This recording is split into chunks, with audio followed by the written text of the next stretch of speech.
विश्वास बसणार नाही. फक्त 2 चमचे तुपापासून ना कंडेन्स मिल्क, ना मावा, ना खवा. मी बाजारातून काहीच आणलेलं नाही आहे. घरीच असलेल्या फक्त 3 वस्तूंपासून ही मिठाई बनते आणि याची टेस्ट म्हणाल तर तुम्ही मावा बर्फी विसरून जाल.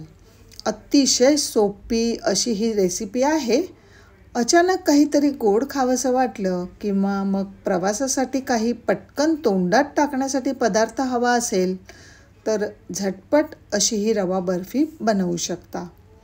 मऊसूत तोंडात टाकताच विरघळणारी साधी सोपी अशी ही रेसिपी आहे. अगदी पहिल्यांदाच जर काही बर्फी बनवत असाल तर ती परफेक्ट बनवून तयार होईल. नमस्कार, मी छायाच कुक टाईममध्ये आपलं खूप खूप मनापासून स्वागत. चला तर पटकन गॅसवर ठेवूया एक कढई नॉनस्टिक घ्या किंवा जाडबुडाची, म्हणजे भाजताना आपला पदार्थ करपणार नाही. इथे मी घालत आहे 2 मोठे चमचे वितळलेलं देशी तूप. या जागी तुम्ही डालडा किंवा तेलही वापरू शकता, परंतु मिठाई जी आहे ती देशी तुपामध्येच खमंग लागते. मीडियम फ्लेमवर तुपाला हलकंसं गरम करून घ्यायचं आहे. विकतची जी रवा बर्फी मिळते त्यात एक सिक्रेट पदार्थ वापरला जातो, तो म्हणजे बेसन. तूप चांगलं गरम झालं की फक्त 2 चमचे आपल्याला बेसन पीठ घालून तुपामध्ये परतून घ्यायचं आहे. बेसन पीठ घातल्यामुळे बर्फी छान अशी खमंग तयार होते. तूप चांगलं गरम झाल्यानंतरच त्यामध्ये बेसन पीठ ॲड करायचं आहे. 1 मिनिटभरासाठी तुपामध्ये परतवून घेतलं.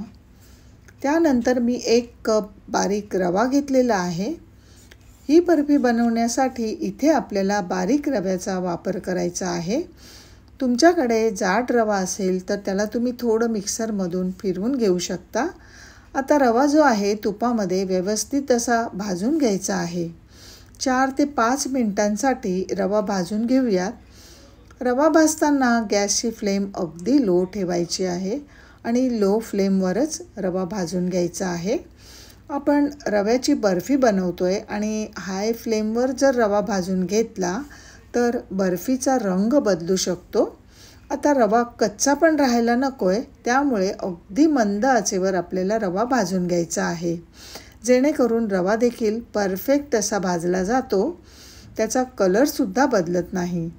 तर आता इथे 4-5 मिनटं झालेली आहेत. तुम्ही पाहू शकता अगदी बदामी रंग येईपर्यंत भाजून घेतलेला आहे. आता या स्टेजला आपल्याला यामध्ये घालायचं आहे दूध.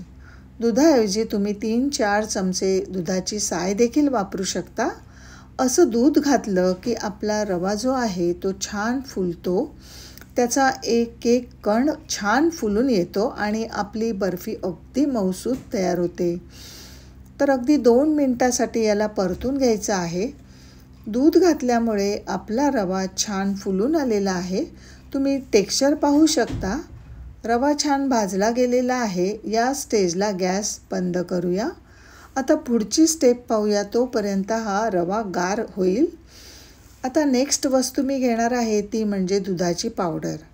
2 चमचे मिल्क पावडर घालत आहे.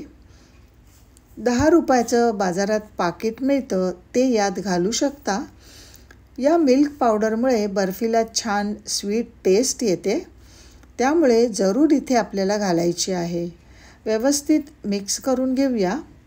मिल्क पावडरमुळे गुठळ्या तयार होतात, तर चमच्याने आपल्याला थोडंसं प्रेस करत राहायचं आहे.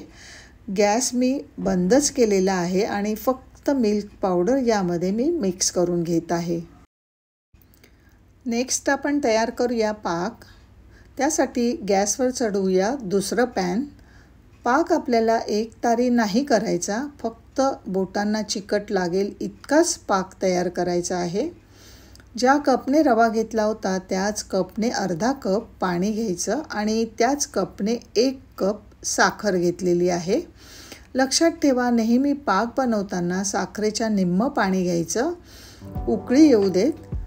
बाजारातील मिठाई महाग असते, माहीत नाही त्यात काय वापरलं आहे, काय टाकलं आहे, आणि आता सण पण जवळ येत आहेत, तर ही रेसिपी तुम्हाला खूप उपयोगी येईल. आता साखर विरघळली आहे, बस साखरेला अजून आपल्याला थोडंसं शिजवायचं आहे. जास्त घट्ट पाक नको आहे, फक्त जरासा चिकट झाला पाहिजे. आता बोटावर घेऊन बघा, फक्त मधासारखा चिकट झाला पाहिजे. जर का तुम्ही तार बनवली तर बर्फी कडक होऊन जाईल आणि समजा पाक पाण्यासारखा राहिला तर बर्फी हलव्यासारखी होऊन जाईल. आता हे बघा, 2 बोटांच्या मध्ये घेऊन बघा, असं लावून बघा, तार बनली नाही आहे, नुसतं चिकट लागतं आहे, खेचलं जात नाही आहे, असं तुटत आहे, यालाच म्हणतात चिकट पाक. बस एवढाच आपल्याला पाक तयार करायचा आहे. फ्लेवरसाठी घालूया पाव चमचा वेलची पूड, मिक्स करून घेऊया. आता रव्याची कढई गॅसवर ठेवा आणि जो पाक तयार केला होता तो पाक हळूहळू रव्यामध्ये ओतायचा आणि दुसऱ्या हाताने मिक्स करायचा आहे. पाक एकदम परफेक्ट बनवला आहे. आता लो फ्लेमवर याला सतत ढवळत राहायचं जोपर्यंत कढई मिश्रण सोडत नाही. बर्फी सेट होण्यासाठीची कन्सिस्टन्सी यायला पाहिजे. हळूहळू रव्याने पाक शोषून घेतला आहे. बघू शकता तुम्ही, कलर टेक्स्चर खूप छान आलं आहे. आता तुम्हाला कसं कळणार बर्फीचं मिश्रण तयार आहे की नाही, तर प्लेटमध्ये थोडंसं मिश्रण घेऊन बोटांनी गोळा बनवून बघा. बॉल व्यवस्थित तयार होतोय म्हणजेच परफेक्ट कन्सिस्टन्सी आहे. यापेक्षा जास्त शिजवलं तर बर्फी कडक होईल. तर आता गॅस बंद करूया. बर्फी सेट करण्यासाठी मी इथे घेतलं आहे एक ताट. ताटाला थोडंसं तूप लावून ग्रीस करून घ्या.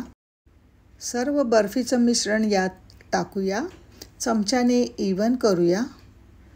गार्निशिंगसाठी तुमच्या आवडीनुसार यात काजू, बदाम, पिस्ता काहीही टाका. आता हे छान सेट झालं पाहिजे, त्यासाठी अर्ध्या तासासाठी पंख्याखाली ठेवा. मस्त सेट होऊन जाईल आणि तुम्हाला लवकर पाहिजे असेल तर तुम्ही फ्रीजमध्ये ठेवू शकता. हे पहा, आपली बर्फी परफेक्ट झाली आहे. आता वाटते का तुम्हाला ही रव्यापासून बनवली आहे म्हणून? कलर बघा किती छान आला आहे. आता कट करून घेऊया. कापतानाच तुमच्या लक्षात येईल की किती परफेक्ट बनली आहे आपली बर्फी. तर ही बघा, तयार आहे आपली मऊसूत रव्याची बर्फी. आता तुम्ही स्वतः बनवाल तरच तुम्हाला टेस्ट कळेल. नो फेल रेसिपी आहे, तर मग वाट कसली पाहताय? आत्ताच तयारीला लागा आणि तुमची बर्फी कशी झाली ते सांगायला विसरू नका. याआधी पण मी तुमच्याबरोबर सोप्या स्वीट्स रेसिपीज शेअर केलेल्या आहेत.